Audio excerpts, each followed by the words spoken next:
and a result of inaccurate vote tallies. I yield the remainder of my time to Representative Joyce. You have to stay standing. Madam Speaker, I rise in support of the objection. Tonight, my heart is heavy as we consider the dark acts that transpired in this chamber today. But, Madam Speaker, the American people can be assured that violent and irrational attacks on this body cannot derail the constitutional responsibility that lies in front of us. This has always been about upholding the law. It's always been about protecting government of, by, and for the people. Preserving the rule of law is more important than ever. We must acknowledge that unconstitutional acts unduly impacted the presidential election in Pennsylvania. Contrary to law, the Supreme Court extended the deadline for mail-in ballots for 3 days beyond the election day. Contrary to law, the Secretary of the Commonwealth discarded mail-in ballot signature verification safeguards. These leaders took advantage of a deadly pandemic and seized the state's legislature's rightful authority. I took an oath to uphold the law and defend the Constitution. I pledged to protect free and fair elections. I cannot in good faith certify electors that were selected under an unlawful process. I will object to the Electoral College certification to protect the will of Pennsylvania voters, to uphold the law, to restore trust in our electoral system, and ultimately to save our Constitution. At Gettysburg, which is in my district, President Abraham Lincoln spoke about the great task of ensuring government by, of, and for the people shall not perish from the earth. Thank you, and I yield. Expired. Thank you. For what purpose does the gentleman from Pennsylvania seek recognition? Madam Speaker, I rise in opposition. The gentleman is recognized for 5 minutes without objection. Thank you, Madam Speaker. Nearly 7 million Pennsylvanians showed up to vote in the 2020 elections. They cast their votes for Democrats and Republicans up and down the ballot, including the entire U.S. House delegation, the entire state House, and half of the state Senate, and other state and local races. Since the election, there have been allegations of widespread election fraud in Pennsylvania.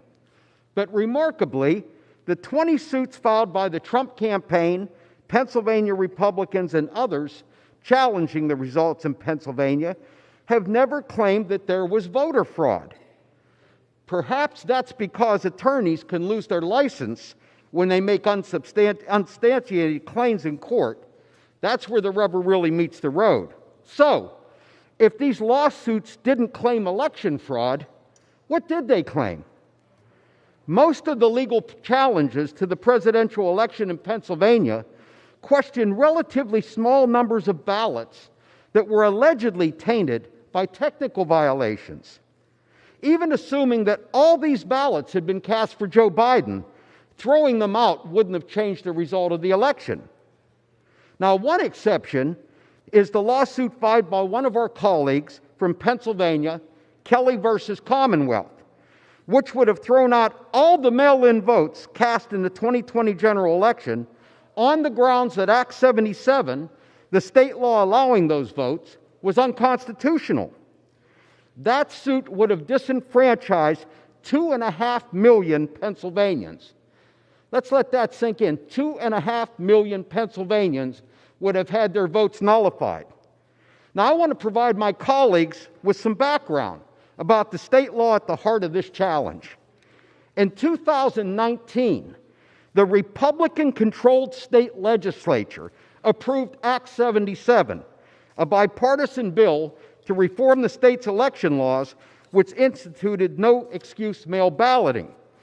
Act 77 was supported almost unanimously by Republicans in the state House and state Senate. In fact, it was unanimous in the state Senate and all but 2 Republicans in the state House. Moreover, once this act was passed, Act 77 had a 120-day period where challenges could be filed against the act if people thought it was unconstitutional. Well, 4 months went by, nobody files a challenge. In June 3rd, Pennsylvania had their primary under this new system. Nobody challenged the primary election. It was only challenged in November when Republicans didn't get the result they wanted at the top of the ticket. Not surprisingly, this case was dismissed by the Pennsylvania Supreme Court, and an appeal to the U.S. Supreme Court was denied. Another exception is Texas versus Pennsylvania. They asked the court to reject the results of the Pennsylvania contest, the presidential contest in Pennsylvania and several other states, disenfranchising tens of millions of voters. 7 Republican members of the Pennsylvania U.S. House delegation signed the U.S. House Republican brief in support of Texas versus Pennsylvania.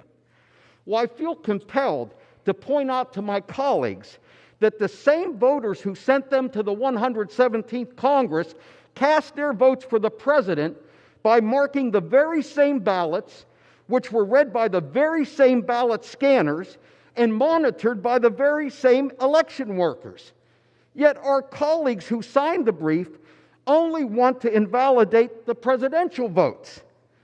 This is illogical and inconsistent, colleagues, and I'm pleased to note that the Supreme Court rejected it as well. The fact is, the election has received unprecedented scrutiny in the courts.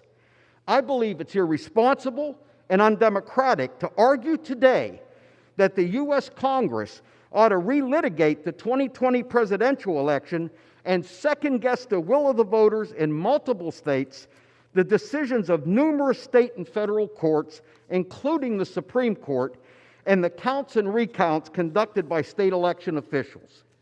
There were 20 lawsuits filed in Pennsylvania challenging aspects of the Pennsylvania presidential election. In 19 of them, you got laughed out of court. The one case you won affected roughly 100 votes. Joe Biden and Kamala Harris won by over 80,000. Gentleman's time has expired. I yield back. For what purpose does the gentleman from Pennsylvania seek recognition? Madam Speaker, I rise to support the objection. Gentleman is recognized for 5 minutes for that objection. Thank you, Madam Speaker. I rise this evening with a heavy heart. The violence that occurred today at the U.S. Capitol was senseless, destructive, and counter to our American values. This past Sunday, each member of this body took an oath to uphold the United States Constitution. And while the path of least resistance, particularly following today's events, would be remaining silent, my oath to uphold the Constitution does not permit me to maintain silence. While systemic voter fraud was not something proven, we've witnessed a systemic failure in the application of Pennsylvania's voting law when it comes to the 2020 general election. In late 2019, the Commonwealth revisited and modernized its election law with the bipartisan Act 77. Granted, in late 2019, the Commonwealth legislature did not have the foresight to anticipate how COVID-19 would present challenges to voting. Despite that, it is not up to the governor, the Secretary of the Commonwealth, nor the state Supreme Court to unilaterally create law. The election abuses to Pennsylvania Act 77 taken by the Pennsylvania Executive Branch and upheld by the Pennsylvania Judicial Branch were clearly unconstitutional and had an obvious, if not measured, impact on the 2020 election, particularly when it comes to the citizens' faith in the electoral process. Irregularities in Pennsylvania included uneven application of the law, ballot curing, ignoring signature validation requirements, using unsecure drop boxes, accepting ballots beyond the deadlines, and interfering with certified poll watcher access, among others.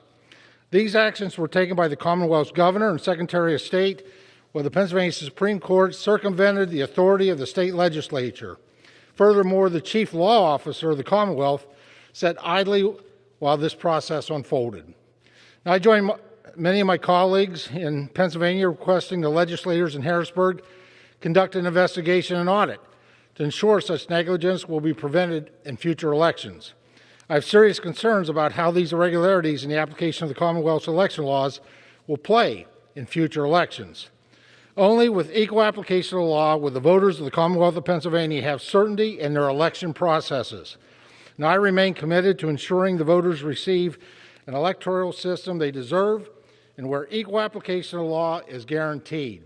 If our election integrity is compromised, we have failed the very voters who have sent us here to defend the Constitution. I yield my remaining time to the gentleman from Maryland, Mr. Harris. Thank you very much. I thank the gentleman for yielding. The oath I took is very simple. Madam Speaker, you administer it. It's to support and defend the Constitution. Now, as you walk back to the office buildings, you walk by that wall that has when the various states accepted that Constitution.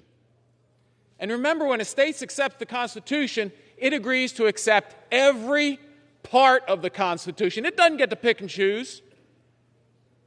Pennsylvania was there when it was written. They were so enthusiastic about the Constitution, they approved it in 1787. My state, Maryland, is a little further down the wall, 1788. They were there when it was written.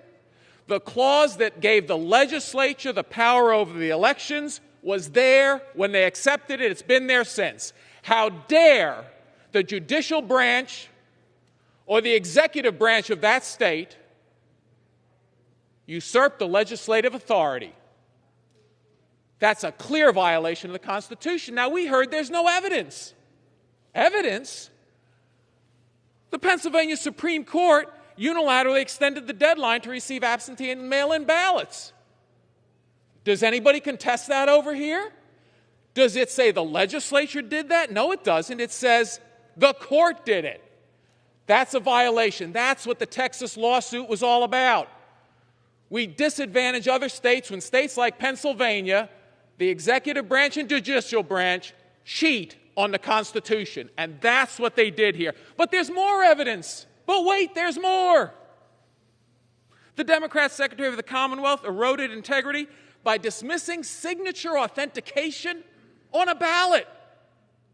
Does anyone here believe the Pennsylvania legislature would have agreed to create a separate system for mail-in ballots and in-person ballots? That if you mail it in, you don't need a signature? But if you vote in person, you do, and it has to be authenticated? Of course not. The legislature clearly wouldn't have agreed to that. But that didn't stop the usurpation of constitutional authority. Madam Chair, I vigorously support this objection, and I ask unanimous consent to enter to the record the objection to counting the electoral votes of the state of Arizona additional signers. Without objection. Madam Chair, my motion is without the table. objection. Thank you. Thank you. What purpose does the gentleman from Pennsylvania seek recognition? Madam Speaker, I rise in opposition. Without objection, the gentleman is recognized for 5 minutes. Madam Speaker, tonight we will not be picking the president. For the people did that on November 3rd. Rather, tonight in this House, we will decide whether American democracy survives. Let us be under no illusion. These are the stakes. If this objection succeeds, and the will of 7 million Pennsylvania voters is cast aside, it will be the end of our representative democracy. Now, there is no reasonable debate about what happened in this election in Pennsylvania. 7 million Pennsylvanians voted. Joe Biden won by over 81,000 votes. This was certified in 67 counties by bipartisan local elected officials, including Republicans, and every single court, whether the judge is a Democrat or a Republican, has reaffirmed this outcome. The objectors, however, claim we do not know the will of the people because the election in Pennsylvania was somehow conducted corruptly. Much of their objection centers around the state law passed in 2019, known as Act 77, that gives voters the option of expanded mail-in voting. Objectors are alleging that this law was somehow a brilliant plot by Democrats to disadvantage Republicans and rig elections. This is laughable. Here are the facts. Act 77 was a Republican-led effort in a Republican-controlled legislature. Literally every single Republican in the Pennsylvania Senate voted for it. And in the State House, the vote among Republicans was 105-2. Here is what the Republican Speaker of the Pennsylvania House had to say about Act 77. Quote, "This bill does not benefit one party or the other, or any one candidate or single election. It serves to preserve the integrity of every election and lift the voice of every voter in the Commonwealth." So there is no question as to the facts surrounding this election. They are as clear as they are overwhelming. The only question that remains is this: will this House reaffirm our fidelity to our democracy, or will we end it? I must concede, Madam Speaker, I have been naive about one subject. I always just assumed our democracy would naturally endure, almost as if it was predestined. I never even questioned it until the last several years. 2 centuries ago, one of our founding fathers cautioned against this notion. John Adams wrote, "Remember, democracy never lasts long. It soon wastes, exhausts, and murders itself. There was never a democracy yet that did not commit suicide." I now realize the wisdom of his words. Never again will I take for granted our democracy. It must be jealously defended by every generation, always. But, Madam Speaker, despite the alarm I feel that our democracy has been brought to this breaking point, as we've seen today, nonetheless, I still maintain hope. Growing up in Philadelphia, raised in an immigrant family, I was often brought down to visit the historic sites. Every summer, without fail, we would spend a day seeing Independence Hall, Congress Hall, the Liberty Bell. It was at Independence Hall where our nation was declared free and our Constitution born. At the Constitutional Convention, the oldest and most widely accomplished delegate was Benjamin Franklin, one of our greatest founding fathers and my city's greatest citizen.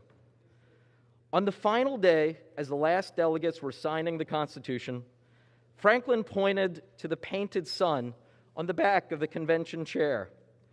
Observing that painters had found it difficult to distinguish between a rising sun from a setting sun, Franklin went on to say, quote, "I have often, during the course of this session, looked at that sun without being able to tell whether it was rising or setting.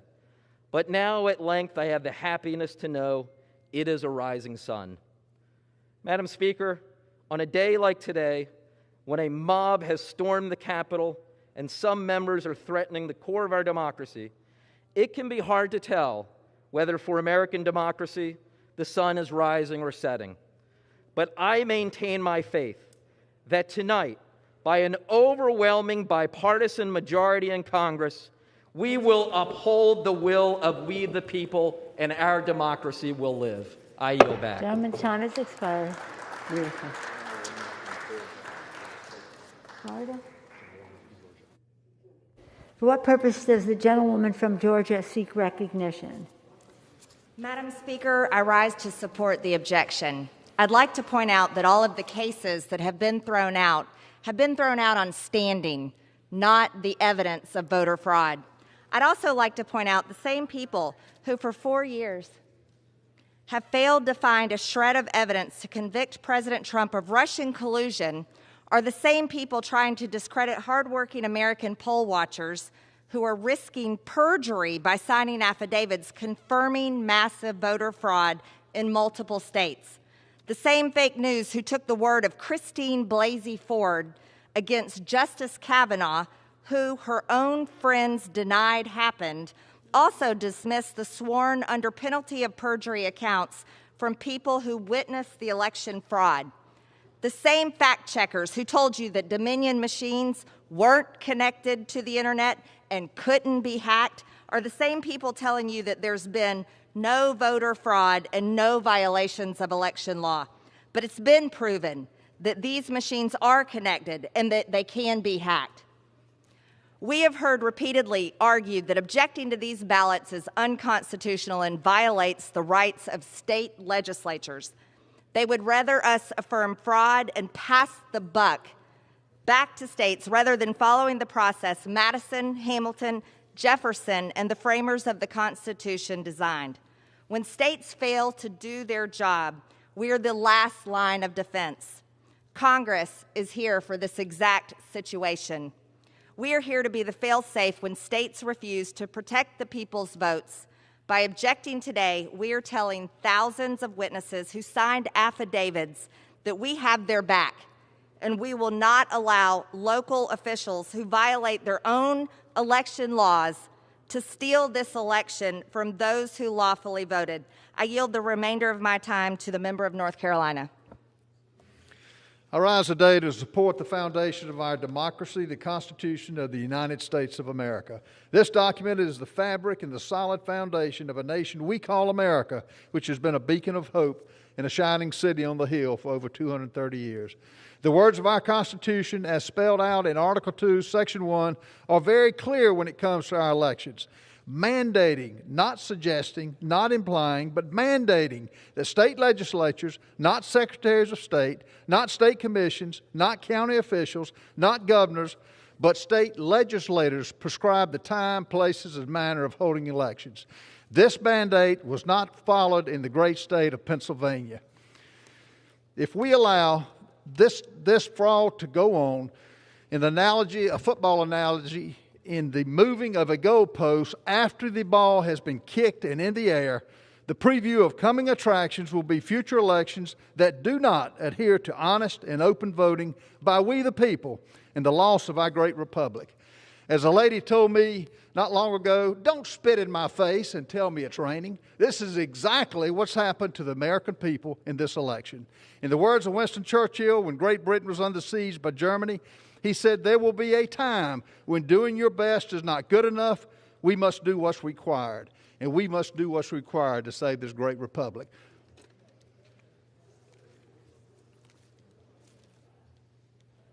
Purpose does the gentlewoman from Pennsylvania seek recognition? Thank you, Madam Speaker. As terrifying as today was here in the People's House, it was thankfully fairly short in duration. In contrast, the pain and fear that so many Americans are experiencing this year has been long and continuous to this very moment. Rather than pitting Americans against Americans as we are here, we should be working to ensure rapid distribution of vaccines and adequate relief to Americans who are struggling economically because of this horrific pandemic. But we're not doing that. Instead, we have witnessed a stunning assault on our democracy itself. This challenge is not an act of patriotism. The position of the objectors is completely incompatible with patriotism. Our country is defined by her great people, and our democracy is defined above all else by our Constitution, a Constitution that these individuals want to ignore because they've decided that their judgment, the judgment of a small minority of partisan elites, should somehow override that of the more than 155 million Americans who participated in this election. That, my friends, is not democracy. We should all remember, this country's founding was a rejection of monarchy, a rejection of the notion that any one person could be all-powerful. Our commitment to self-determination is what gave rise to our Declaration of Independence and our Constitution. It's why our founders made the choice to build a country anchored in respect for the rule of law rather than one tied to the whims of men. It's why we have free and fair elections that allow us to vote out those who hold office.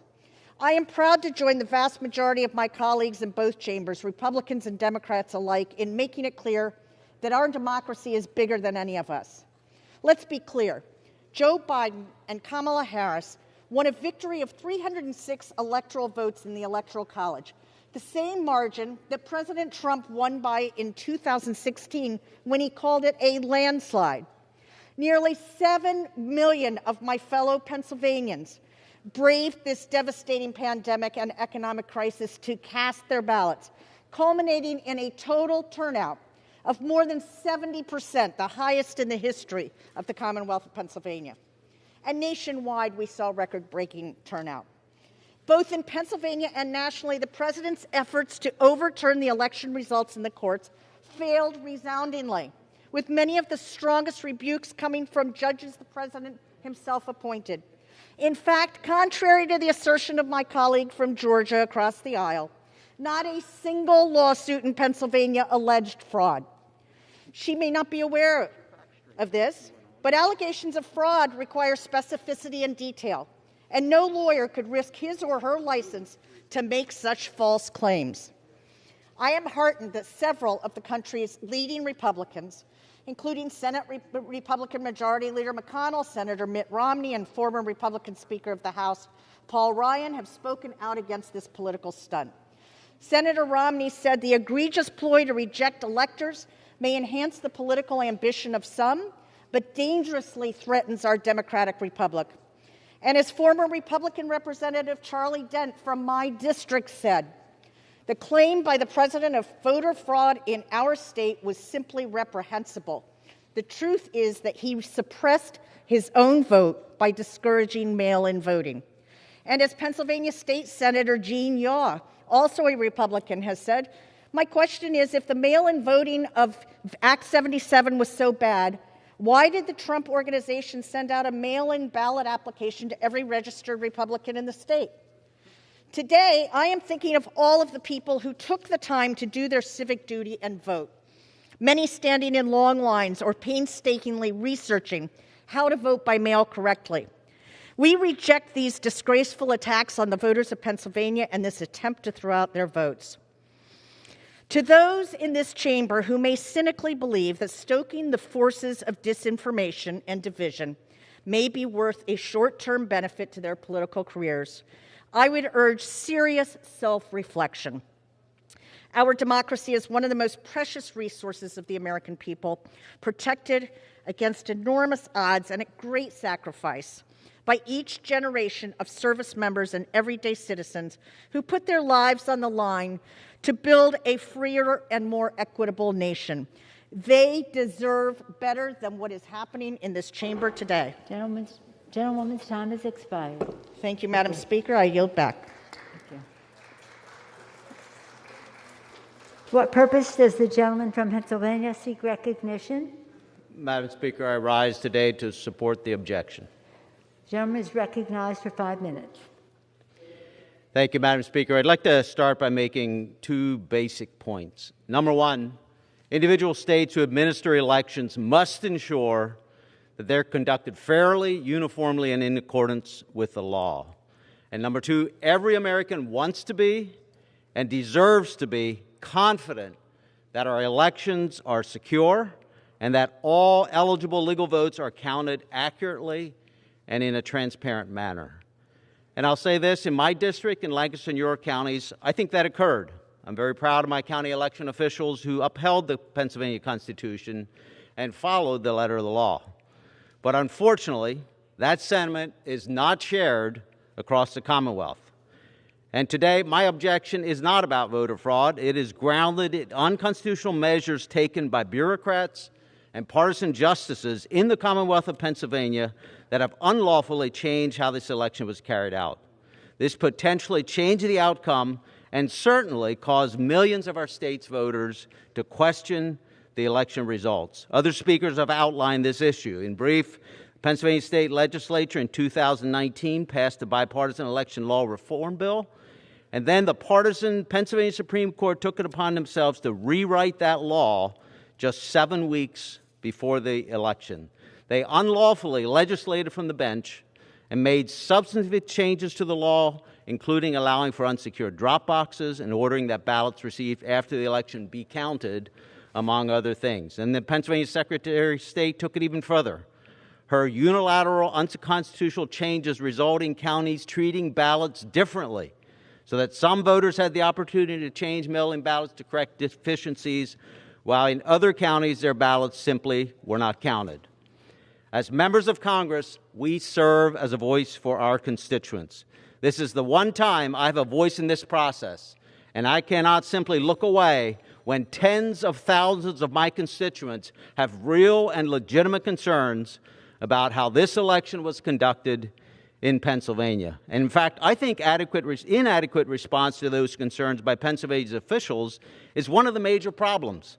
Simple measures like audits should be routine and random and supported by both parties, and I believe they are critical for restoring faith in elections, in Pennsylvania's elections moving forward. The bottom line for my constituents is that Pennsylvania's officials at all levels failed to conduct a uniform and legal election, and for that reason, they inappropriately and unlawfully certified the state's electors. And with that, Madam Speaker, I'd like to yield the balance of my time to my colleague from Pennsylvania, Mr. Keller.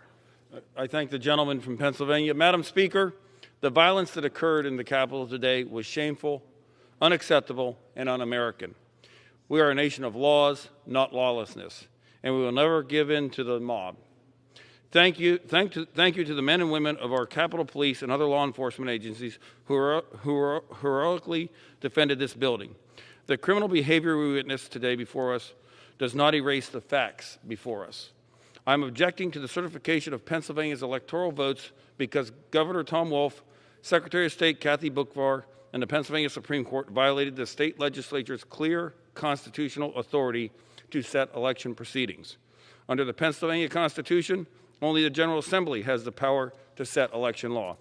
Additionally, Article 2 of the U.S. Constitution explicitly grants state legislatures, not the governor acting alone, and not the courts, the explicit power to determine the manner of appointing presidential electors.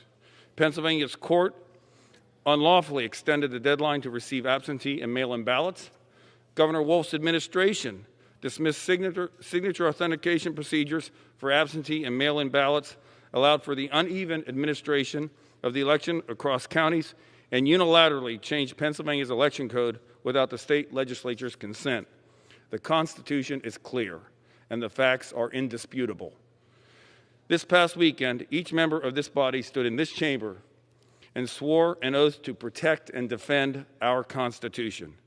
I intend to fulfill my constitutional oath, which the people of Pennsylvania have entrusted in me. My objection is grounded in the Constitution and rule of law.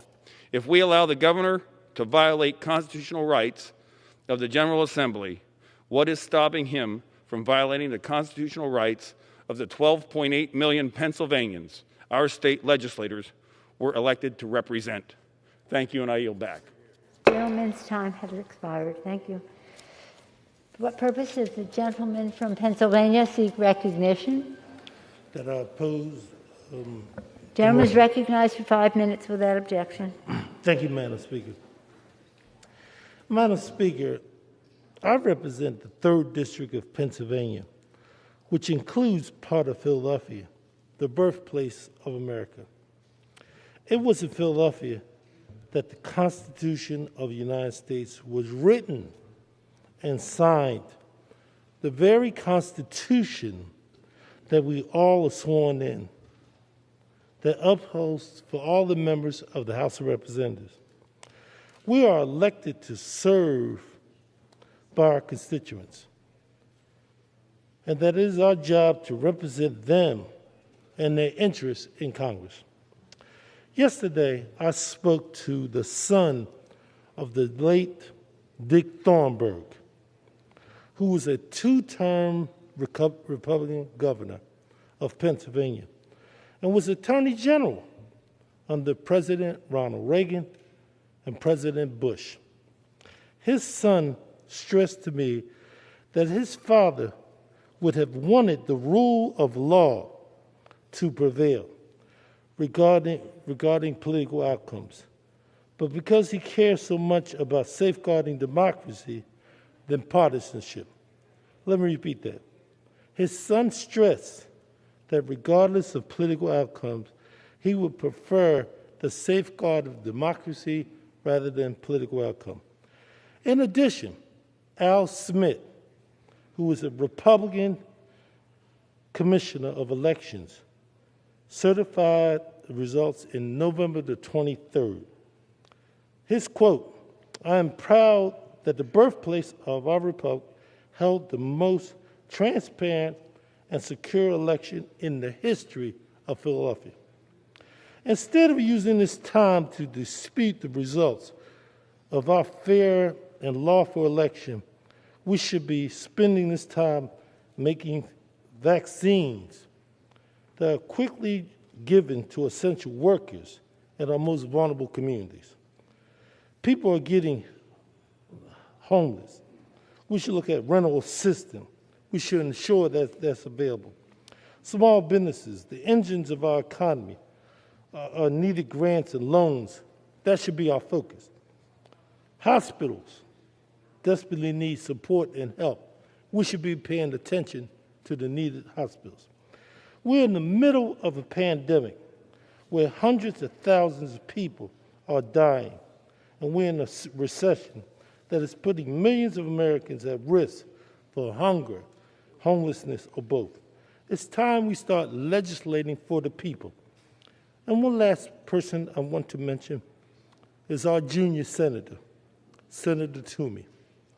Very few things that he and I agree, but he has stated very clearly that Joe Biden has won this election. He has stood up on the Senate floor and he has stated that. So it needs to be very clear that the late Governor Thornburg, Alfred Smith, the commissioner, and our current junior senator all have one thing in common: democracy first, partisanship second. Let's keep that in mind. Thank you, Madam Speaker. Gentlemen? I yield back. Thank you. For purpose, Chair recognizes the gentlewoman from New Mexico for 5 minutes. Without objection? Madam Speaker, I rise in objection, in support of the objection. Without objection. 5 minutes. Thank you, Madam Speaker. This is not how I imagined my first speech in the House of Representatives or my first week to be in Washington. The violence that occurred in this building yesterday is reprehensible and inexcusable. I am appalled by anyone who assaults our nation's law enforcement officers. I swore an oath on Sunday to support and defend the Constitution of the United States. We are here today, delayed but not deterred, to debate a constitutional question and follow a constitutional process. The Constitution gives state legislators, not state executives or judges, the sole authority to determine how their state selects presidential electors. Nobody disputes that in Pennsylvania, as well as in other states, rules and regulations were changed by executive fiat or judicial edict. These changes were significant and irregular. They included changes to vote-by-mail deadlines, identity verification requirements, and other ballot handling practices. In Pennsylvania specifically, the Democrat Secretary of the Commonwealth and the Democrat-controlled Pennsylvania Supreme Court usurped the constitutional authority of the state legislature. Together, they exceeded their authority by extending the deadline for absentee ballots and by waiving signature requirements for those ballots. In their haste to make these changes, the Secretary and the court created two different, unequal standards for voters. Pennsylvanians who chose to vote in person still had to have their signatures verified at their polling place, but those who chose to vote by mail did not. How is this process fair? This objection is about Pennsylvania, but it affects every state. As a state representative of New Mexico, Pennsylvania's unconstitutional actions disenfranchised my constituents and the constituents of my colleagues. It is my duty to give my constituents a voice. Signing these objections raises their concerns to the fullest extent my office allows. I again condemn in strongest terms the violence that took place here yesterday. We have many issues to solve, including reforms to restore all Americans' faith in the fairness of our elections. I look forward to those serious, civil, and peaceful debates. And Madam Speaker, I yield the balance of my time to the gentleman from South Carolina. Thank the gentlelady. This process we're going through today isn't about personalities. This isn't about Joe Biden or Donald Trump. As hard as some try to paint it that way, let me say the names and personalities don't matter. This is gravely about the Constitution of the United States. Almost 20 years ago, after the attacks on 9/11, Americans were persuaded to give up some of their constitutional liberties. Using the justification of that global crisis, the terrorist attacks on that fateful day, America saw the erosion of their liberties for the safety and security which many felt they may receive through the USA Patriot Act and other resulting processes too many felt would keep us safe from another attack here on our shore. This year, using the justification of the global pandemic, COVID-19, we're once again saw our nation's Constitution violated. You see, the Constitution is clear in Article 2, Madam Speaker, that the power and duty to set the manner of national elections rests solely with the state legislatures. That power doesn't rest with us.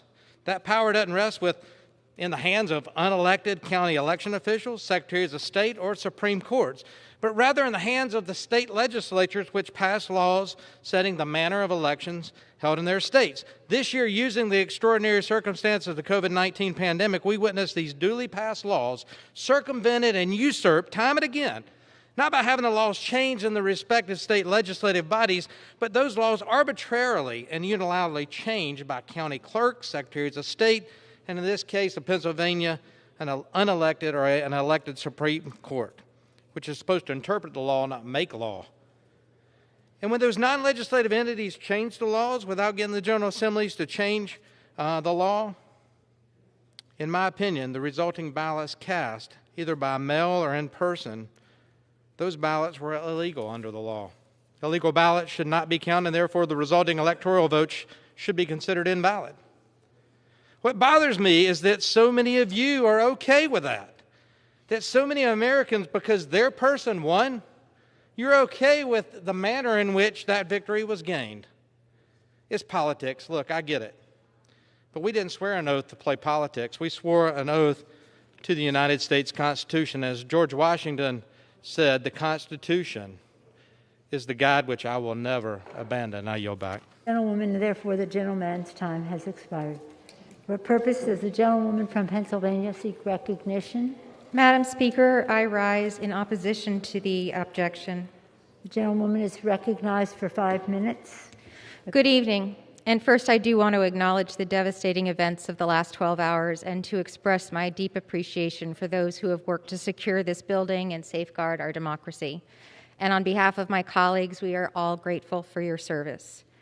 I ran for this office on a platform of civility and decency. And many of my colleagues and constituents know that I'm a third-generation veteran, and I grew up in a military household. What you may not know, though, is that I grew up in a divided household. Throughout my childhood, one parent voted Democrat and the other Republican. In my purple household, I learned that duty to country was far more important than party allegiance. And with each election, my father would say, "And when the election is done, we salute smartly and we carry on." Now I live in and I serve in a community that has a lot in common with the home that I grew up in. It too is a purple place that honors civility and decency. Pennsylvania's 6th District is in many ways a microcosm of the Commonwealth and of our nation. Our voter registration in Chester County is 40-40-20, R, D, and I. Voters across my district commonly split their ticket, some voting for President-elect Biden while also voting down ballot for Republicans for our state legislature. What some of my colleagues are arguing today is that those ballots, those very ballots, are illegitimate. My colleagues cannot honestly believe that. In fact, just this week, they joined me on the House floor to be sworn into this hallowed body, and they trusted that the votes cast in their favor were legitimate, and they're right. If those votes counted, so too must the votes for President-elect Biden. We have also heard today concerns about mail-in ballots. And I'm not a lawyer, but I am an engineer and therefore a student of numbers. It wasn't just Democrats who voted by mail. It was not a free-for-all, as it was described earlier. 600,000 Republicans in Pennsylvania across the state voted by mail. By questioning the election results, you're telling those Pennsylvanians that the hours they spent online to cast their ballot or the trip that they took to the post office in the middle of a pandemic just didn't matter. Alan Novak is a man who served as the chair of the Republican Party in Pennsylvania for nearly a decade. I'll say that again. The chair of the Republican Party of Pennsylvania for a decade is one of those voters I'm talking about in Pennsylvania. He lives in my district, and he split his ticket. He voted for me as his member of Congress and also for President Trump. And he eloquently said, "What makes America great exceptional, and enduring is our commitment to government of laws, our orderly constitutional process that settles our election disputes and our peaceful transfer of power with respect and civility. He goes on to say that it is easy when it's pretty and the outcome is not controversial. But when it's not pretty and there's controversy, it's more important that we respect, honor, and abide by our revered and tested process for the orderly transfer of power. Perhaps that's maybe all that we can agree on, and it is the need for grace, respect, and civility. So I ask my colleagues across the aisle, are you willing to disenfranchise people like Mr. Novak and the more than 400,000 people in the Pennsylvania 6th? Perhaps some of the independent and pragmatic spirit that is so prevalent amongst voters in my community comes from the history of the place that we call home. Many Americans have visited Philadelphia and our historic sites, but very few make it out to my community, which is the home of Valley Forge. Here, General George Washington led the Continental Army to winter quarters.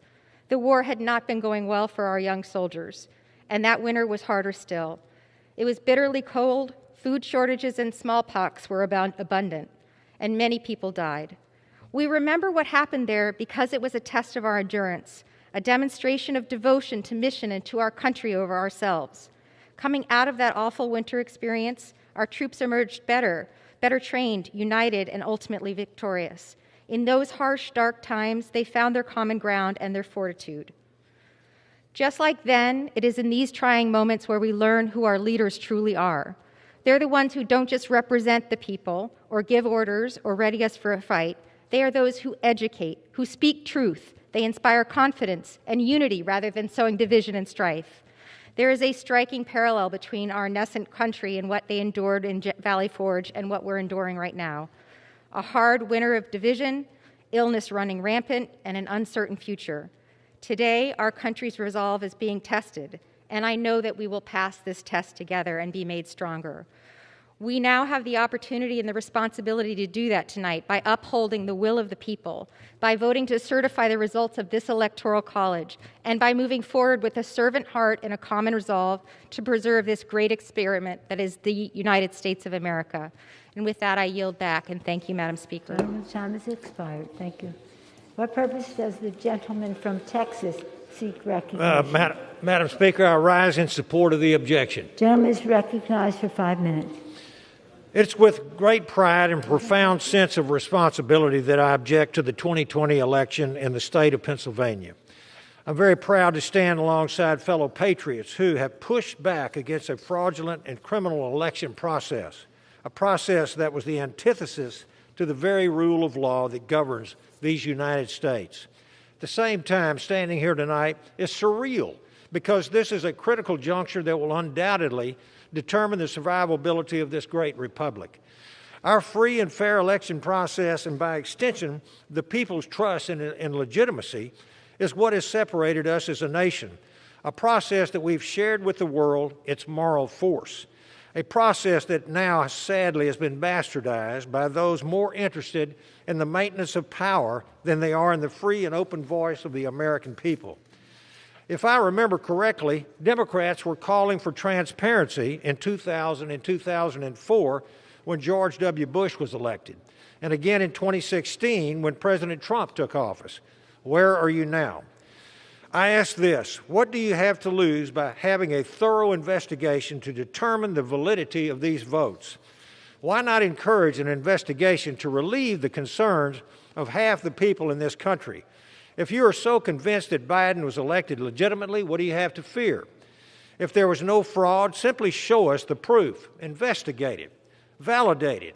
This isn't about one candidate versus another. This is about upholding the principles that are indispensable to the existence of the democratic republic that we are so fortunate to call home. I have no doubt that there was widespread election fraud this past November, and I am not alone. I stand here today speaking for 75 million Americans whose voice was unconstitutionally silenced. To you, the silenced, I say this: I will continue to fight for you. You have been heard. For more than 240 years, tyranny has sought to extinguish the light of freedom. As Ronald Reagan said before, freedom is a fragile thing. It is never more than one generation away from extinction. The Constitution and the Bible on which it stands is stronger than the cheap, tyrannical tactics of those who seek to destroy it. And I yield back to the gentleman, Mr. Budd from North Carolina. I thank my friend from Texas. You know, mob violence is not representative of our country or of this building. The American people, at least the ones that are still up watching right now, they have seen this body return to a peaceful debate. And that's the American way. So let's get back to that debate, and let's talk for a moment about Pennsylvania. For decades, absentee voting was reserved for members of the military and citizens who were medically or physically unable to get to the polls. But in 2019, Pennsylvania dramatically increased the amount of ballots that would be cast in the presidential election through expanded, no-excuse mail-in voting. On September 17th, Pennsylvania's Democrat-controlled Supreme Court violated the Constitution by extending the deadline to receive mail-in ballots. Article 2 states that legislatures, not the courts, determine the time, manner, and place of their state's elections. But Pennsylvania's High Court directed the state officials to assume that non-postmarked ballots were received on time, without any evidence that they were sent before Election Day. On October 23rd, while early voting was already underway, the state Supreme Court ruled that election officials did not have to authenticate signatures for mail-in ballots. To sum it up, Pennsylvania officials illegally did three critical things. One, they radically expanded vote by mail for virtually any reason. Two, they removed restrictions when a ballot could be sent in. And three, they removed signature verification on those very ballots. And just this week, the Pennsylvania Senate pleaded with members of this body to delay certification until the Supreme Court resolves these disputes. The Commonwealth of Pennsylvania violated their own Constitution. They violated the U.S. Constitution. They opened the door for thousands of unverifiable ballots. Because they failed to guarantee the integrity of their votes, I cannot consent to accepting Pennsylvania's electoral votes. Time has expired. Chair will receive a message. Madam Speaker, a message from the Senate. Madam Speaker, Madam Secretary. I have been directed by the Senate to inform the House that the Senate is ready to proceed in joint session with the House of Representatives. Thank you. What did you say? What purpose does the gentlewoman from Pennsylvania seek recognition? Madam Speaker, I rise in opposition to the challenge. Gentlewoman is recognized for 5 minutes without objection. Madam Speaker, this is a sad day for America, a day of shame, a day of ignominy, an attack on this Capitol, an attack on our country. Our words matter. Mobs, thugs, insurrectionists, domestic terrorists attacked our government with the aim of attacking our free and fair elections. Make no mistake, these terrorists came armed with false flags, armed with hate, armed with weapons, and tragically armed with lies force-fed to them by those at the highest level of government, including some from the legislative and, yes, the executive branches. Incited by the one at the highest level of government, they attacked people, property, this Capitol, this cathedral of democracy. Words matter.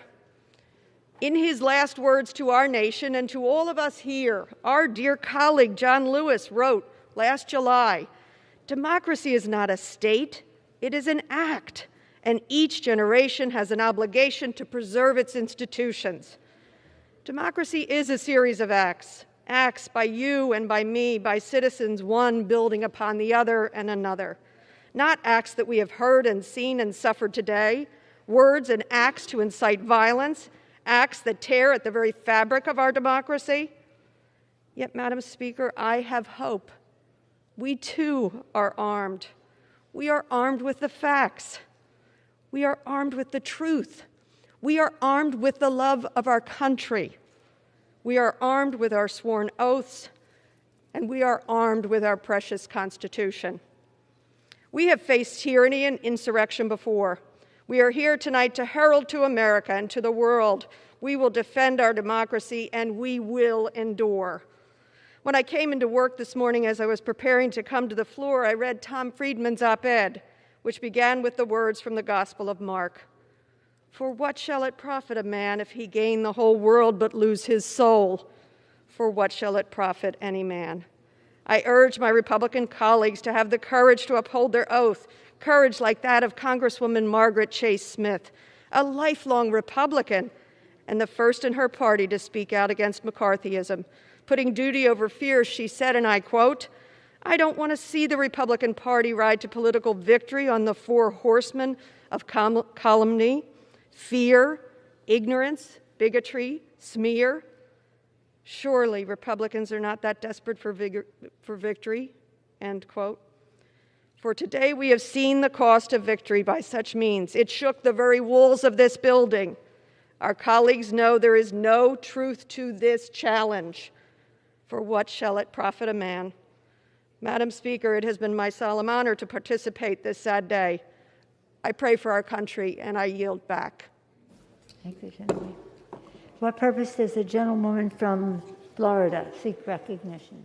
To support the objection of the electoral certification of the state of Pennsylvania. For that objection, the gentlewoman is recognized for 5 minutes. Thank you, Madam Speaker. As a new representative here, I did not envision my first speech on the House floor to be this here tonight, but rather a tribute to our first responders and frontline workers who have been a shining light in an otherwise tough year for us all. After the events tonight, I am especially grateful for our men and women who put service above self, confronting lawlessness and danger while protecting this very chamber, its members, and our constitutional republic. As a member of the People's House and the wife of a first responder, thank you to our law enforcement here today. But especially after tonight's unacceptable breach of the People's House, I am furthermore resolved in the fact that we, as representatives of the people, must take a stand for every American's right to a free and fair election as guaranteed by the Constitution. Article 1, Section 4, Clause 1 of the Constitution explicitly rests the time and manner of our elections in the hands of our state legislatures. However, state law in the 2020 election was modified or circumvented without approval of the state legislatures. These actions are in clear violation of the Constitution, specifically Article 2, Section 1, Clause 2, which grants state legislatures the sole authority to establish how state presidential electors are appointed. These changes, along with other election irregularities throughout the 2020 election, require me, as a member of this body, to object to the certification of these electoral votes, just as my colleagues across the aisle have objected to every Republican presidential election over the last 20 years. Tonight, as we undertake the very serious responsibility of debating these states' electoral certifications, I want to urge my colleagues to listen earnestly and with an open mind, remembering that just 3 days ago, we swore an oath to the United States Constitution, not a political party. Our constituents are counting on us. Our country is counting on us. Our children are counting on us, and we cannot let them down. In December, 25 of my freshman colleagues and I sent you, Madam Speaker, a letter imploring you to investigate these election irregularities.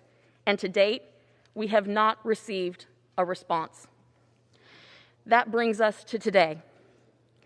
My colleagues across the aisle have repeatedly invoked our founding father, Benjamin Franklin, who famously said, "We have a republic if we can keep it." I say, let's keep it, and it is with that sentiment in mind that I ask my colleagues to defend the power vested in this legislative branch by the U.S. Constitution and reject the certification of the electoral votes of the state in question. It is our responsibility to have courage in the face of adversity and bring integrity back to this process, and with that, I yield the balance of my time to the gentleman from the great state of Texas. I thank the gentlelady, my friend from the great state of Florida. As Americans, we believe governments receive their just powers from the consent of the governed. That sacred transaction can only happen legitimately in a free and fair election. Election integrity is the very lifeblood of our unrivaled system of self-government. The law and the Constitution give Congress not only the authority, but I believe the responsibility to serve as the last check on the integrity of our presidential elections. We either believe, according to statute, that every elector was lawfully certified and regularly given, or we don't. States certainly have broad delegated powers to administer federal elections, but they still must operate within the bounds of the Constitution. Despite receiving numerous petitions, and to the detriment of the country, I might add, the Supreme Court failed to answer the most important question of the 2020 election. Can entities outside of the state legislatures make election law? The plain language of Article 2 of the Constitution answers the question unequivocally, no. The decisions made today in these chambers are of the utmost consequence. And the horrible precedent that will be established if we don't act will have lasting impact on our beloved republic. This proceeding is not just about the integrity of this election, Madam Speaker. It's about ensuring the integrity of all future elections. I take no pleasure or pride in making my objection today, nor do I wish for any state electors to be disqualified. However, based on the law, the Constitution, and my conscience, I cannot support certifying votes from any state that violated the Constitution. This decision is not about loyalty to a president, Madam Speaker. It's about my fidelity to the Constitution and the oath that I swore. I yield back. The gentlewoman's time has expired.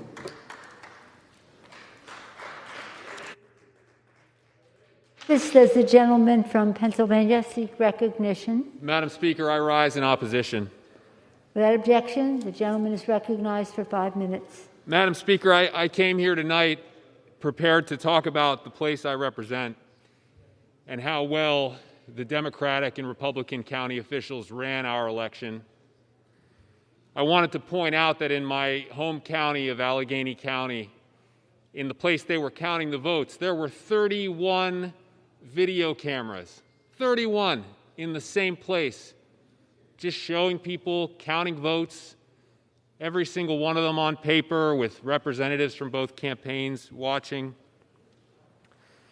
I wanted to point out to all these great lovers and supporters of the Pennsylvania legislature that it was the Republican Pennsylvania legislature that passed a Republican bill that they all voted for and supported that set up the system under which we just ran the election, and that the reason the president lost was because he was not as popular as other Republicans in our state. He got fewer votes than all of them. I wanted to lay out all this evidence, Madam Speaker, because I thought it was a sign of respect for my colleagues, for all the Americans out there who don't know who to trust. I was raised on that. I was raised on that respect, which makes this a hard speech for me to give. Because to do this with any kind of honesty means admitting and declaring in this House that these objections don't deserve an ounce of respect. Not an ounce.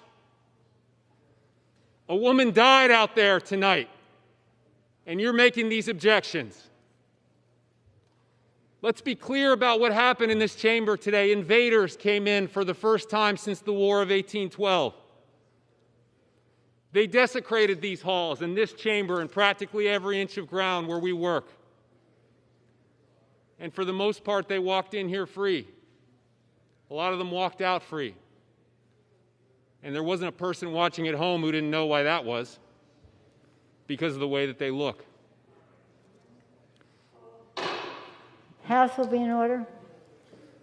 My point, Madam Speaker, is this. Enough has been done here today already to try to strip this Congress of its dignity. And these objectors don't need to do any more. We know that that attack today, it didn't materialize out of nowhere. It was inspired by lies, the same lies that you're hearing in this room tonight. And the members who are repeating those lies should be ashamed of themselves. Their constituents should be ashamed of them. And we know what's going to happen as soon as I walk away, what's happened all night tonight, what will continue to happen. They will take these same symbols, these same concepts, they'll smuggle them into their arguments, they'll make the same arguments, And I want people at home, anyone who is still watching, to know these arguments are not for them. They're for you. None of the evidence we wanted to discuss here tonight will change their opinions or what they're about to say. But you need to know that's not the end. It's not as if there's nothing we can do because of that, and if there was, I don't think this nation would have made it to almost 250 years. The fact is, Madam Speaker, the fact is that at the end of the day, people...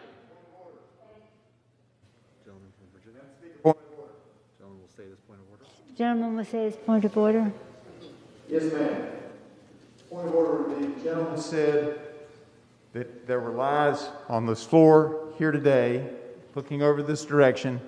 I ask that those words be taken down.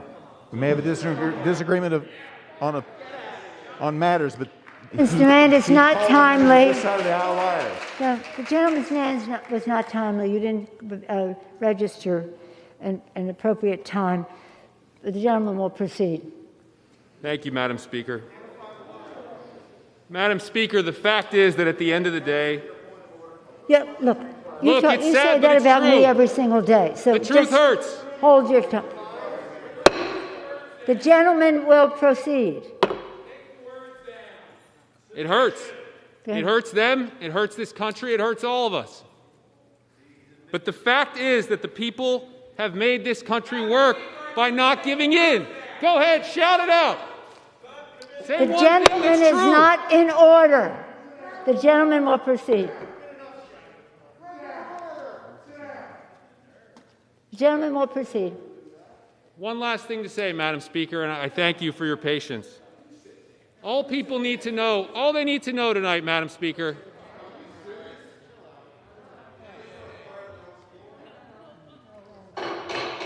There'll be order in the House. There'll be order in the House.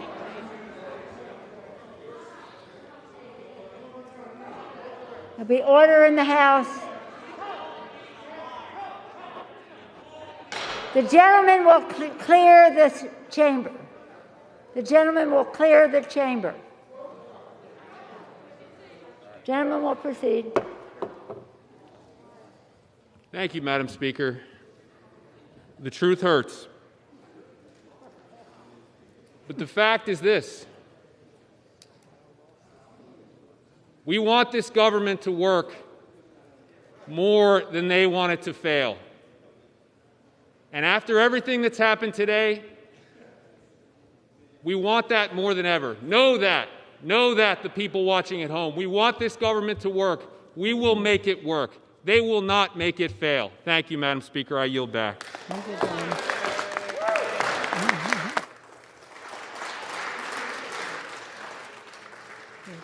Who's next? Who? Parliamentary inquiry. Pennsylvania, okay. When is the appropriate time to ask that the words be stricken and taken down? Exactly when the words are spoken. You are late. It's got to be. For what purpose does the gentleman from Louisiana seek recognition? Are you seeking recognition? Who seeks time to speak on the objection? Gentleman from Louisiana? I rise, Madam Speaker, in support of the objection. Gentleman is recognized for 5 minutes without objection. Thank you, Madam Speaker. My. Let us take a deep breath, shall we? Madam Speaker, the cornerstone of the strength of our American Republic is not only the peaceful transition of power, but it's the peaceful transition of a lawful power. And it's within the parameters of our oath, indeed, is our duty to inquire if we suspect that perhaps our elections have been compromised. Much has been said about what we do not know. What we do not know calls for investigation. What we do know is that in the disputed states, governors, secretaries of state, or local election commissions acted in violation of the election clause of the U.S. Constitution, wherein state legislatures are granted the sole authority to determine how presidential electors are appointed. It's that simple. State executive officials usurp the constitutionally vested authority of state legislatures within several of the sovereign states. Now, why are we involved in Congress? Because the founders gave us a narrow role. If we suspect that an election was compromised in a sovereign state, then we have a role in the seating of those electors and the counting. America is not a confederacy of states. We're a union of states. We're a representative republic. Therefore, each sovereign state has a deep obligation to follow the writ of its own election law during a federal election. We would not be having this conversation if our objections were solely rested upon the elections of sovereign state governors or state senators and representatives. It's a federal election for the President and Vice President of the United States. We certainly have a role, and we should investigate and support that role. Madam Speaker, America is an anointed nation, born of imperfect men, driven by perfect intent. May we be worthy of what it is to be an American, what it is to be a representative of the American people. May I ask, may we seek the quiet whisper of God's own voice within us. And I ask my colleagues to consider supporting this objection. I yield the balance of my time to the gentleman from New Jersey. Thank you, and thank you for yielding. Before I start, something I didn't plan on saying, this is a debate. It's a discussion. Everybody has a right to an opinion. That is American. Because someone doesn't agree with your view or your ideas does not mean that they are liars. It means they have a different view, a different opinion. And I think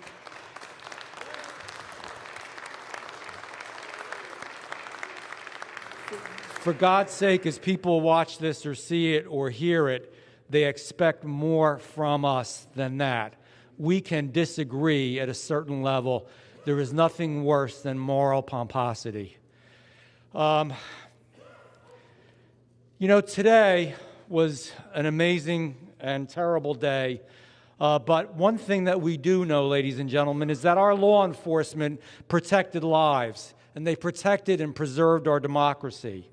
I watched firsthand, as I always have, just as I do back home in South Jersey, these brave men and women put their lives on the line to defend all of us.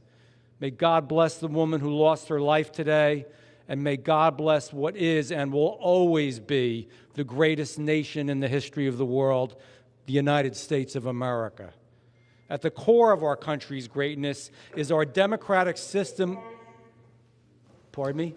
The rule of the House, you must use your mask. At the core of our country's greatness is our democratic system of government. Without faith in the integrity of our elections, Americans will not have faith in our democracy. The United States of America is the international embodiment of freedom and opportunity, the shining city on a hill. Free and fair elections have always been a hallmark of America's greatness. After this past presidential election, approximately 60 million Americans have serious doubts about the outcome. That is a number that we cannot ignore. Gentleman's time has expired. Pardon me? The gentleman's time has expired. That gentleman, and therefore your time. What purpose does the gentlewoman from Pennsylvania seek recognition? I rise in opposition to the objection. Gentlewoman is recognized for 5 minutes without objection. Thank you. I started this day disheartened that our colleagues were going to drag us through this cynical political charade of objecting to duly certified electoral college votes.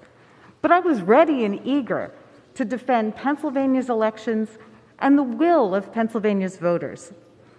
Never did I expect to be answering calls from family and friends concerned for my safety, or to have to barricade myself in an office. But most important of all, never did I expect to see our capital overrun by armed insurrectionists intent on disrupting our government at the urging of the president. What happened here today has made me heartsick for our country, but it only strengthens my resolve to uphold the rule of law and to protect the decision of Pennsylvania's voters. Earlier this week, we raised our hands and swore an oath to bear true faith and allegiance to the Constitution of the United States. But today, those who are blocking the counting of electors from Pennsylvania are showing that their allegiance lies not to the Constitution or to their constituents, and many would argue not even to the Republican Party, but to their own political fortunes and the outgoing president. Pennsylvania's voters, not members of Congress, are tasked with choosing Pennsylvania's presidential electors, and particularly not congressmen from other states. The people have spoken, and Pennsylvania certified our electors. We must respect our oath here by rejecting this unfounded objection to Pennsylvania's electoral votes and not substitute Congress's judgment for that of the people of Pennsylvania. Legal challenges to elections are serious matters, and that's why there is a place to consider those challenges in courtrooms before impartial judges. And Pennsylvania's legal process has worked. The pseudo-legal arguments that are being raised by the objectors here today are not new. Over the past 2 months, the president and his allies have filed more than 20 lawsuits to challenge the Pennsylvania election. Those challenges have been rejected in federal courts, state courts, appellate courts, and the United States Supreme Court. Challenges have been rejected by judges who are registered Democrats, Republicans, independents, and who've been appointed by Democratic and Republican presidents. And why did they lose all those cases? As Third Circuit Judge Bibas, a Trump appointee, wrote, "Free, fair elections are the lifeblood of our democracy. Charges of unfairness are serious, but calling an election unfair does not make it so. Charges require specific allegations and then proof. We have neither here." What the court said points to an important distinction about when and how claims of election misconduct are made. It's easy to make wild claims of election fraud on cable television or Twitter, but those claims are not facts. And while there may be no immediate consequences for misleading the public with such statements, there is certainly a penalty for misleading the courts. A lawyer faces fines, jail, and loss of his or her license for making frivolous or false claims. The lawyers for the Trump campaign never alleged widespread fraud or illegal voting had impacted Pennsylvania's elections, because those claims are false. When our colleagues indulge in this political theater and endorse fringe conspiracy theories, they may think there are no consequences because they know that this time the majorities of the House and Senate will overrule them. But as the entire world saw today, their baseless claims of election fraud do have consequences. They undermine faith and respect for our elections and our government. They chip away at the foundation of our constitutional republic, and they take a sledgehammer to the peaceful transfer of power. It is our job to respect the rule of law and reject this political charade. Finally, I want to offer my deepest respect to our Republican colleagues in both the House and the Senate who have withstood intense political pressure and today honor their oath in the rule of law by rejecting these unfounded objections. I yield back. The gentleman's time has expired. For what purpose does the gentleman from Texas seek recognition? Madam Speaker, I rise in favor of the objection. Without objection, the gentleman is recognized for 5 minutes. I would first like to say to my colleagues on the other side of the aisle who said we should be ashamed over here I'm not ashamed, and neither are my colleagues over here. We're actually proud of what we're doing and what we're standing for. So I hope the record will show that. Yesterday's cowardly attack on our American democracy was a horrible act. While Congress attempted to execute their constitutional duty to debate and vote on the certification of the Electoral College, violence interrupted the proceedings in an attempt to stop the democratic process. Those who committed these acts are domestic terrorists and should be prosecuted to the fullest extent of the law. And I thank the Capitol Police and all of the law enforcement organizations that pushed back against this mob. I can't help but be reminded of the bravery during the baseball shooting on myself and my Republican colleagues in June of 2017. I thank God every day for their presence. The American people deserve full transparency in the electoral process, with confidence that any irregularities and inconsistencies in that process will be fully investigated. As a former Texas Secretary of State, I know the electoral process well, and above all, I know what the courts, the executive branch, and elections officials can and cannot do without approval by the state legislature. During my tenure, I knew that my authority was confined to the powers the legislature provided me. If states fail to abide by the Constitution and follow their own laws, it calls into question whether the votes in Texas or any other state are fairly represented. And now, as a duly elected member of Congress, the Constitution outlines my rights to speak and voice my constituents' concerns with my vote. It is pivotal that we have free and fair elections in our representative democracy, and more importantly, that we trust in the results of those elections. In no way is voicing an objection an attempt to overturn an election. And when this process is complete and all objections have been heard, I acknowledge that we will have a peaceful transfer of power on January 20th. Faith in our system must be restored, and Americans must be confident that their vote matters and only lawful votes will be counted. This is a sad day in our nation's history, but a solemn reminder that our country will not falter and will not fail. In God we trust. I yield the remainder of my time to my colleague, Congressman Cawthorn. Hello, everyone. As I said in my convention speech, I want a new generation of Americans to be radicals for freedom and for liberty, but not radicals for violence. I am bitterly disappointed by the protests that happened yesterday.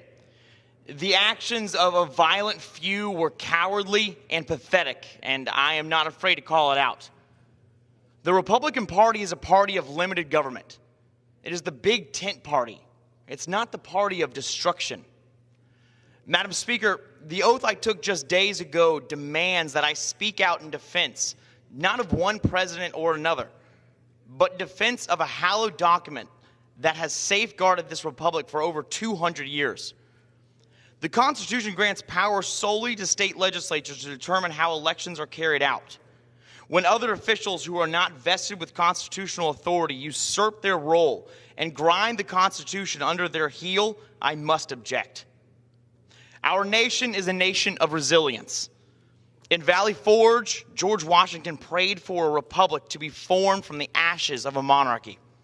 At Gettysburg, Americans gave their lives to defend a very simple idea, that the American democracy that had been earned with the blood of their forefathers would not perish due to internal divisions. Then on the islands of Iwo Jima and Okinawa, American servicemen gave their lives to defend this nation's freedom from fascism. And what unites each and every generation of Americans is the idea that those who submit themselves to the authority of government ought to have a voice in that same government. We are Americans here in this chamber and in this country. But what does it really mean to be an American? It means believing in the rule of law. It means speaking up in defense of our founding principles and in defense of the Constitution. Being an American means that you are proud of your country, but that you never beat your chest. And being an American means that sometimes you must stand alone while others sit. Now, obviously I can't stand, but trust me, if I could stand, I would stand in defense of our Constitution today. Amen. Thank you all.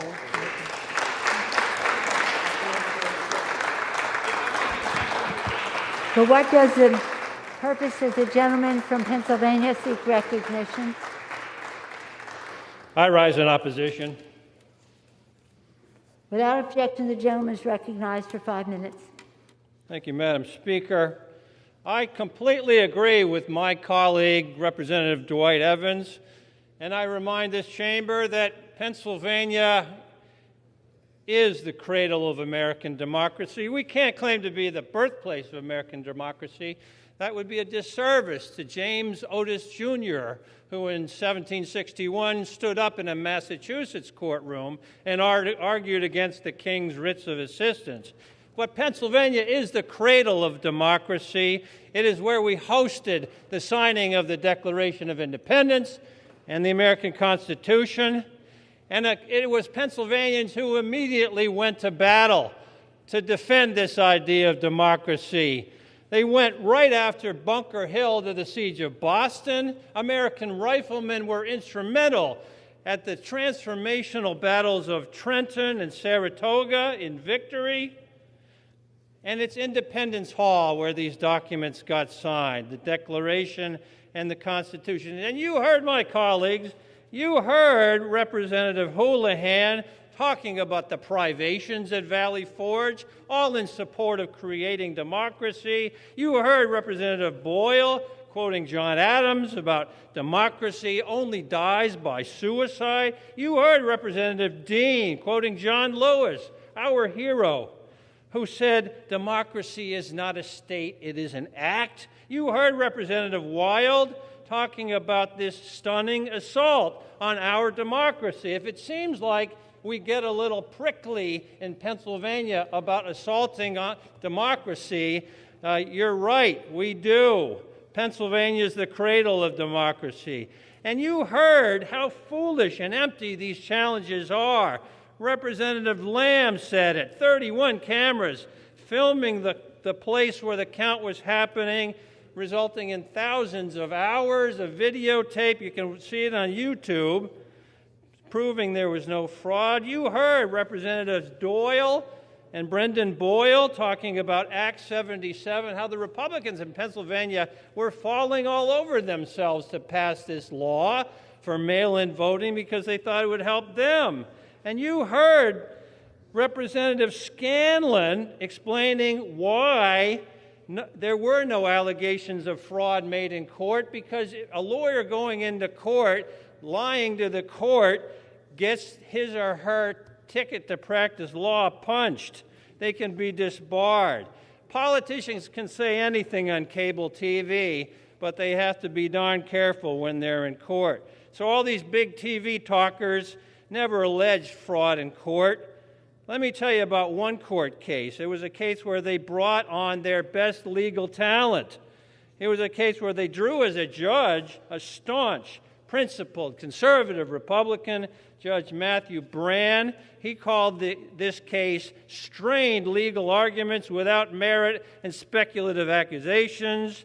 He called it like Frankenstein's monster, haphazardly stitched together case. Judge Brann said he, quote, has no authority to take away the right to vote of even a single person, let alone millions of citizens. And on appeal, Judge Bibas, a Trump appointee writing for the Third Circuit, agreed. He said, calling an election unfair does not make it so. Charges require specific allegations and then proof. We have neither here, he said. So we have judges, dozens and dozens of them, federal judges, state judges, Democrats, Republicans, turning away these challenges. All they ever wanted was evidence.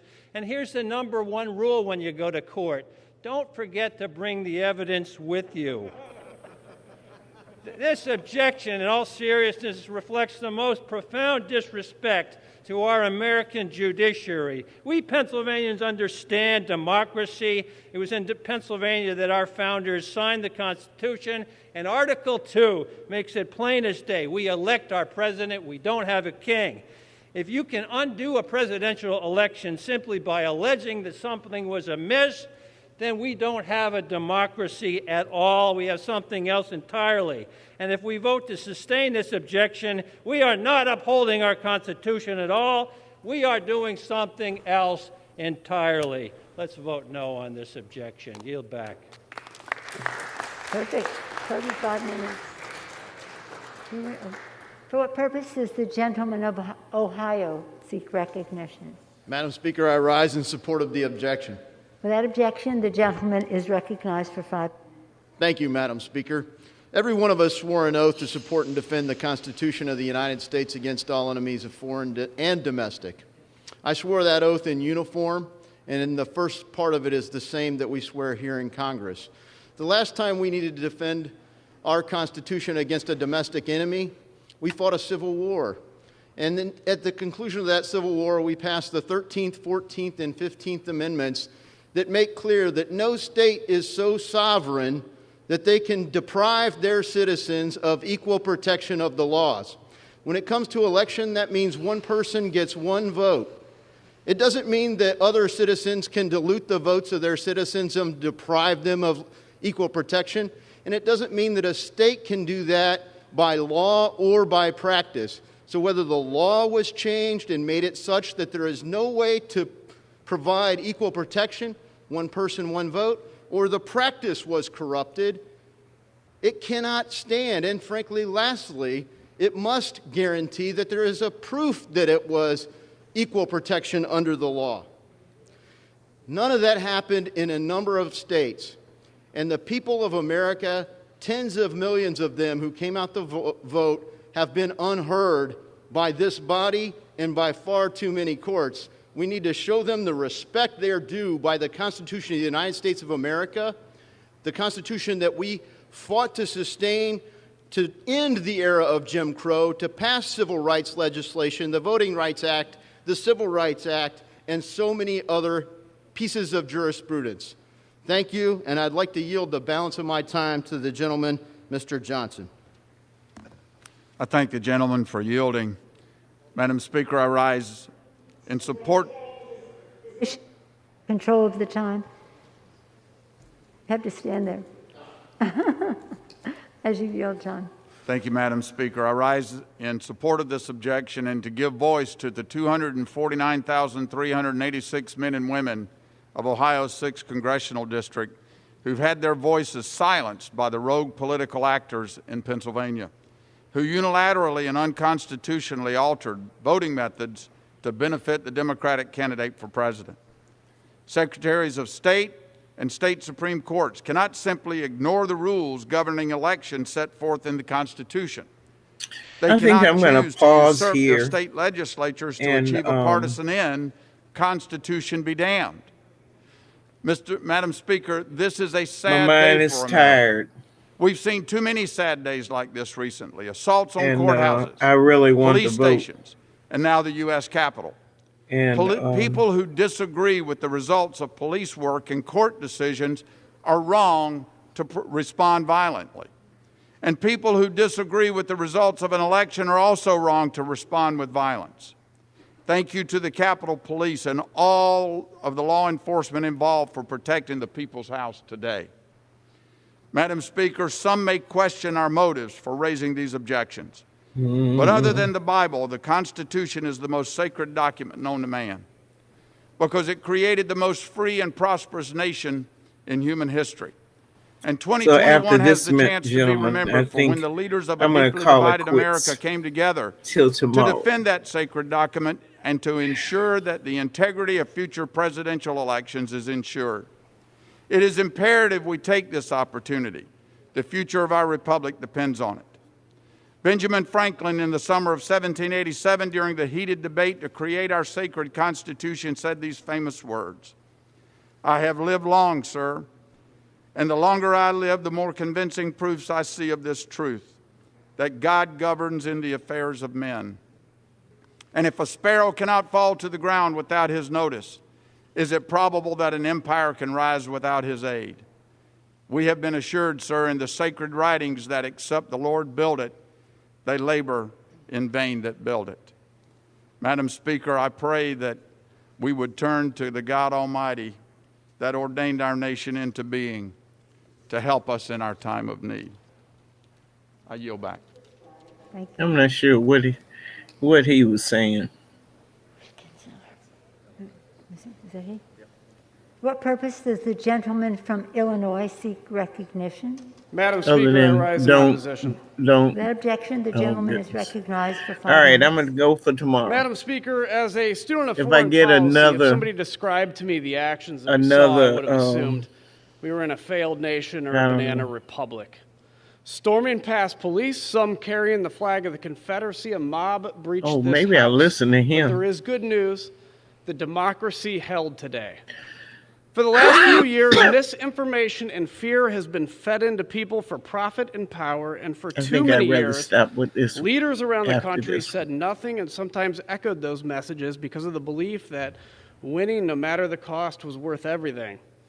Today, we saw the result of ignoring these warning signs. People look to Washington to give hope. Instead, we simply amplify fears. People look to us for expertise on what can and can't be possible. Sometimes it's easier to say what makes people feel good instead of the hard facts. Today, some members of Congress argue that we can unilaterally pick the next president, that our glorious wisdom, armed with Twitter, we know better than the American people. Some have shown that if conspiracies are repeated enough, they become facts and they aren't disputed.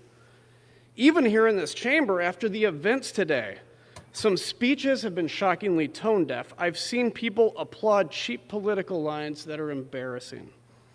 Power and cultural fights have divided us so much that they're the ultimate goal now, and sometimes the oath we swear to uphold feels like a prop. People have been lied to by too many for too long. Yes. So here's the truth. Joe Biden won this election. The effort will fail, and everybody knows it. For some out there, this isn't about making a statement for the betterment of our country. It's about avoiding the pain of leveling with the people and telling them the truth. The emperor has no clothes. I know many are disappointed in the result, but what legacy are we leaving?